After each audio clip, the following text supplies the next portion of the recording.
Hi, I'm Rhonda Masad, and I am here with the Mayor of Pierrefonds-Roxboro, Jim Beis. Nice to see you. Hi, Rhonda. Nice to see you. Hello, everyone. Okay, you've done some initiatives. I believe you adopted last night at Council.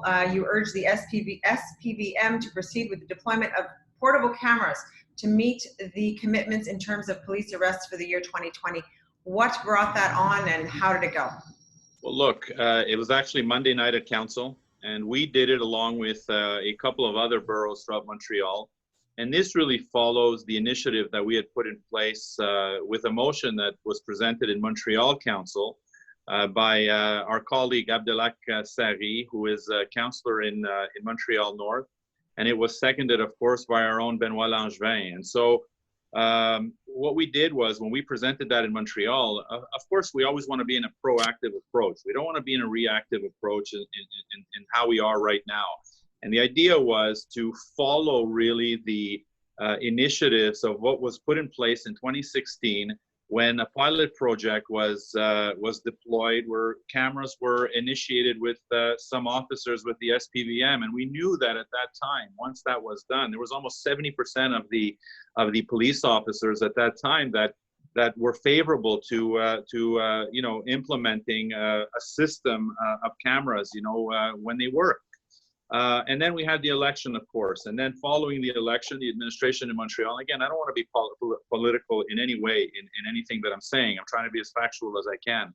And the administration in Montreal didn't believe that this was a priority. And if it was a priority, they didn't have the funding in place to be able to do that. And this is why in February, when the motion was presented in Montreal for them to look at this again, they rejected it, and for many reasons, and one of the reasons being the cost, and the technology being what it is hadn't been as advanced in what we heard at council chamber. We believe that with the technology what it is today, and these cameras being deployed in practically every major city throughout North America, we felt, well, how come Montreal, the metropolis that it is, can't put this in place? And so this is why we push. And in light of the fact of what happened with Mr. George Floyd in the States, and all the protests that we see, even the ones locally in Montreal, we felt, well, look, maybe in light of this tragedy, can we not now create some momentum in our individual communities and gain momentum, and hopefully have others throughout Montreal adopt the same resolutions and push at least for these studies to be done quicker, and not wait years before something happens again, and then we have this discussion. So the motion, just to clarify for those listening who may not be familiar, the motion is not an enforcement at this point. It's a way that Pierrefonds is talking to Montreal, basically, and you're requesting. This is an official That's right. kind of push. That's right. If we had our own police force, as was the case, many decades ago, where small towns, for example, manage their police forces, I mean, certainly we'd have more of a say and more of an authority to be able to implement a system like this. But because we are a borough, of course, and the SPVM really, we oversee the SPVM, operations in a sense. What we've asked, and I'm gonna read it because it's very important that we stay with the facts. I mean, what we've asked is that the City of Montreal take the firm commitment to implement rapidly and permanently the portable cameras at the SPVM. The other point that we've asked is that the City of Montreal urges the SPVM to publish its policy about police arrests, which should have been made public in March 2020, and to establish a specialized team for the intervention among cultural communities and people with special needs, which should have been, done in March 2020. We understand the pandemic has set a lot of things back. Right. We also know that the outreach that has to take place and consult the vulnerable communities, and also the cultural communities and the minority groups that are situated in Montreal, that are often targeted by these types of initiatives by the SPVM and others. And we know this because this is factual. And so what we've said is, well, these consultation processes should already have been taking place. And if not, they should be rapidly put into place so that the people that are most affected by these types of interventions should have a say in how policing should go in their city they live in. And so this is really the gist of it. And this is essentially what was asked of Montreal in the past. And so we're hopeful that because some of us have now adopted this in our own communities, that this carries forward and allows for other boroughs and cities in Montreal to be able to do the same and create, like I said, that momentum.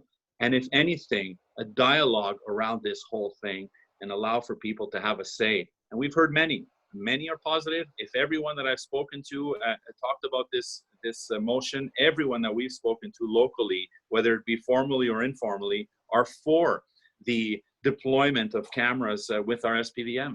Have you spoken to police officers themselves in your community?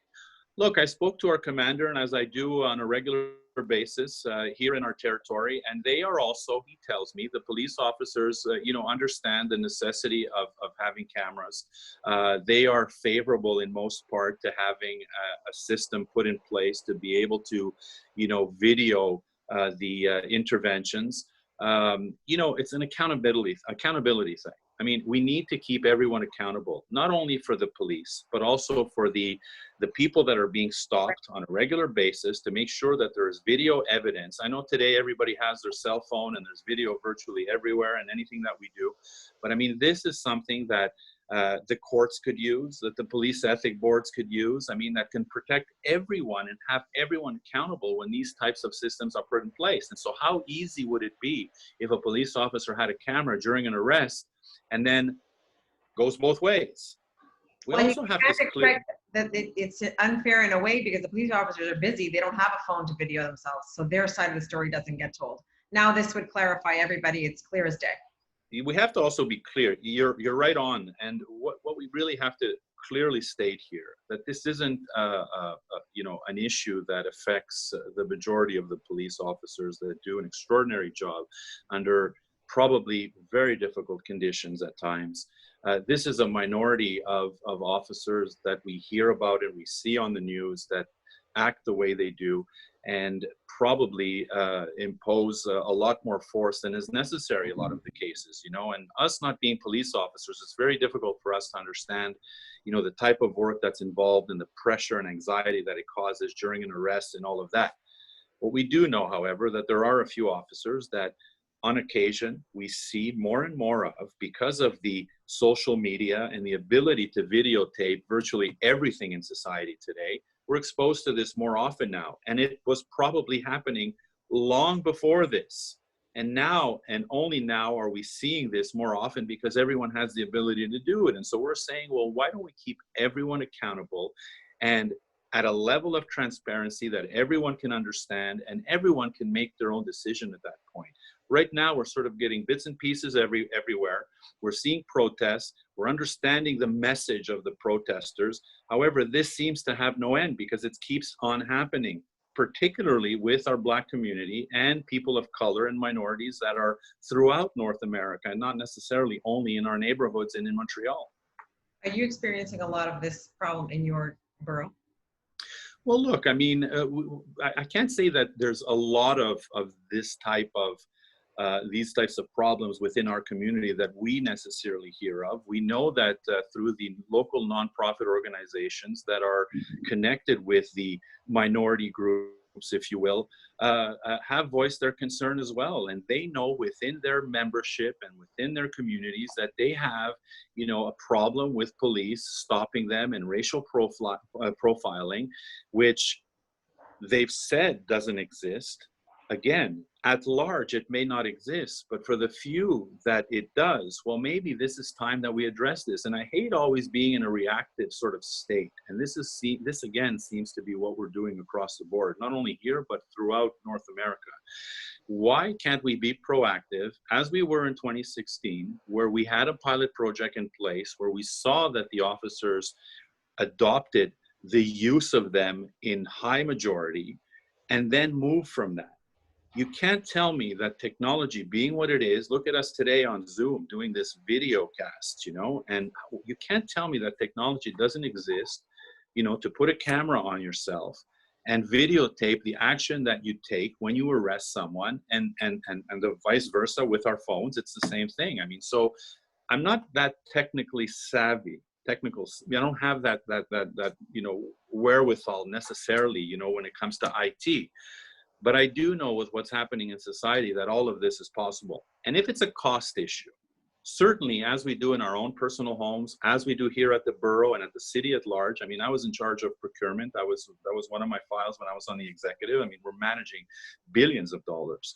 Certainly you can prioritize the expenses and prioritize the needs in a community.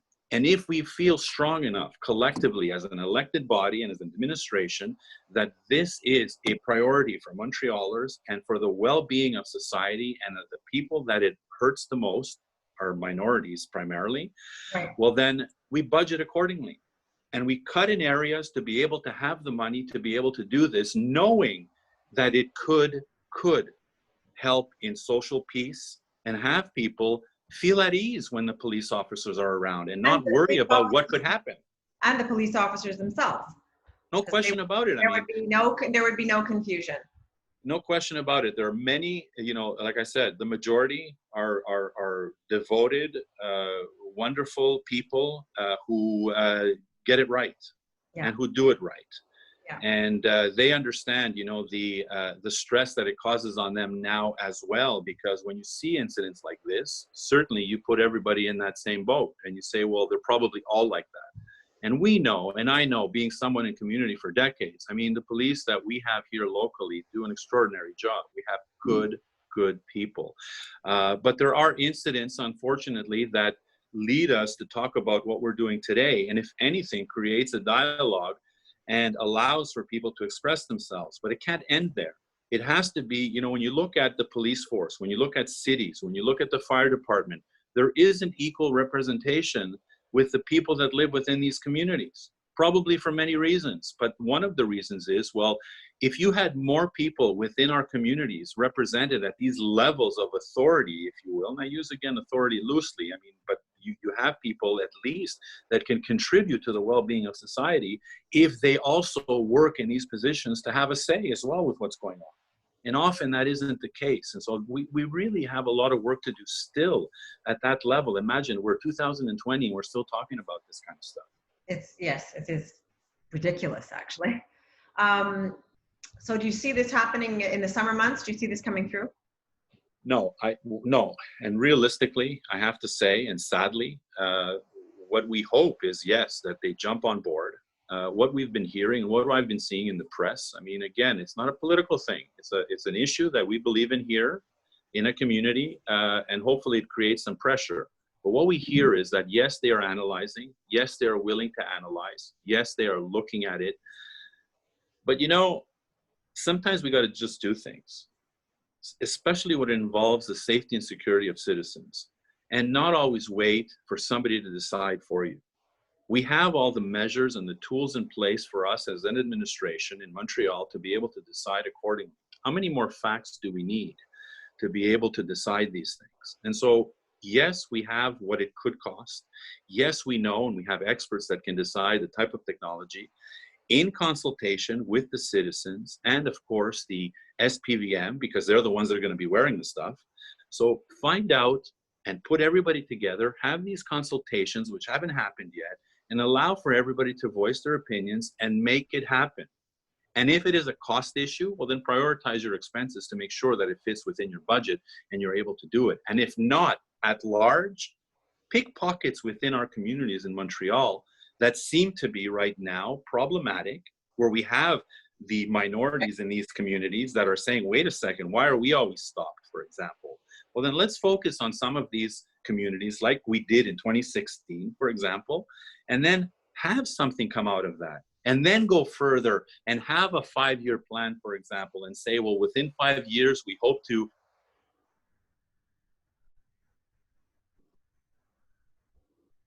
We're having a technical difficulty, it seems. There, you're back. Okay, we lost that last sentence. All right, so we'll be watching and we're looking for an update from you when you have it. Thank you so much. You have a mobile screening clinic, just to wind up our interview today. You have a screening clinic coming up, mobile, in Pierrefonds. We had one a couple of weeks ago in Amma Bay. We had it in Cloverdale. It was extremely successful. We had about 500 people being tested. And from what we heard from our CIUs and our partners in Montreal, that it was one of the most successful turnouts in all the areas of Montreal. And I have to say, you know, we always want to take credit for these types of things, but it has nothing to do with us. What it has to do with is us coordinating with our nonprofit organizations that work in these areas, that do an amazing job, that went out and reached out to their clients, went door to door, distributed flyers, and got people out. And so we asked for another one, and of course the CIUS has to really weigh, you know, the type of action they put in place, because at the end of the day, they're working with limited resources as well. And so we have another one that's coming from June 7th to the 9th. The clinic will be open from 10 a.m. to 5 p.m. and it's going to be situated at the Saint Gerard School on Pierrefonds Boulevard, slightly west of St. John's. It's, if anyone knows the area, there's a funeral home across, there's a Camille Florist, which is right before that. It's right next to that Camille Florist. Used to be a gym, used to be something else. Well, right before, there's an auto parts there where the old Station 12 used to be, if any of us have been on the West Island for so many years. I mean, it's in between.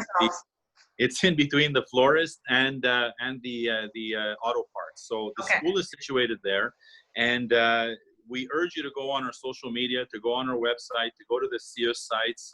They're all available. I mean, anybody can access them and find the information on how to go about it. But we're excited because we have, once again, in Pierrefonds, we have about 500 cases in Pierrefonds right now that have tested positive. The numbers seem to be going down from what we've seen in the conversations we've had with CIUS. So we're encouraged by this, because you being who you are, Rhonda, and me being out there constantly, I can say one thing. It's not everyone that's wearing masks. No. However, a lot are. And the people that are waiting in lines, you know, whether it be at the pharmacy or at the grocery store or anywhere else, I mean, you could see that they're very mindful of the fact that they have to keep their social distancing and wear their masks. So that is encouraging for us as a community to know that people are concerned and they're taking the measures to protect each other, you know, and so that's a good thing. And but we have to keep going, because we're not over this by a long shot, it seems. No, I find people are loosening up in a way, and they're kind of forgetting about it. We can't forget about it. And there's a visor that is, if you have a visor, if you don't like the mask, wear a visor. I mean, look, the products are endless at this point. Yeah. I mean, companies have really jumped on all the, you know, the personal security, you know, whether it be a mask or a visor. You could put your logo on it now. I mean, you could wear whatever you want. I mean, I have several that I wear. I mean, I have, those of you that know my music preference, I mean, I have my favorite band on some of them, you know, that may come out at some point. But I mean, it's not to make light of it, but at least it allows us to do something that's a little more personal to us, and not just have a generic, you know, blue mask, throwaway mask that we see, you know, littering our parking lots at all our commercial businesses. And so I think we're moving in the right direction. But for me, I mean, we tried to pass a motion in Montreal, again, urging the administration to pass the mandatory mask rule, you know, especially when it comes to public transit. Public transit, the survey that came out, we have, you know, not even 40% of the people that are planning to return to public transit. And probably one of the main reasons is because you're in such a confined space that if you don't have the safeguards in place to protect you, you're not going to take the chance. And so that should be a sort of a light bulb moment to say, well, look, maybe if we implemented this and allowed for people, or at least oblige them, impose that they wear a mask, well, then maybe people would feel a little safer. And we see in the parks what's going on throughout Montreal. They're full. I mean, people, it's like we've forgotten that we're in this pandemic. I think it was Côte St. Luc this morning that put in a compulsory mask wearing. Yeah, and that's, you see, that's another thing. I mean, and again, being in municipal all these years, you can pass as many laws as you want. To pass the laws are easy. You sit in a council chamber, you decide with council and your administration, you pass a law. That's the easy part. The difficult part is how do you control it? How do you manage it? How do you go out and make sure that people are doing what they need to do? And that's where it becomes extremely difficult. I mean, to impose something is all well and good. However, you need resources to be able to monitor that, and that's not always easy. And so that's why we have to be very careful when we talk about these types of things. Okay. All right. Thanks for our visit today. Thank you for having me, and stay safe, everyone. Stay safe. Bye.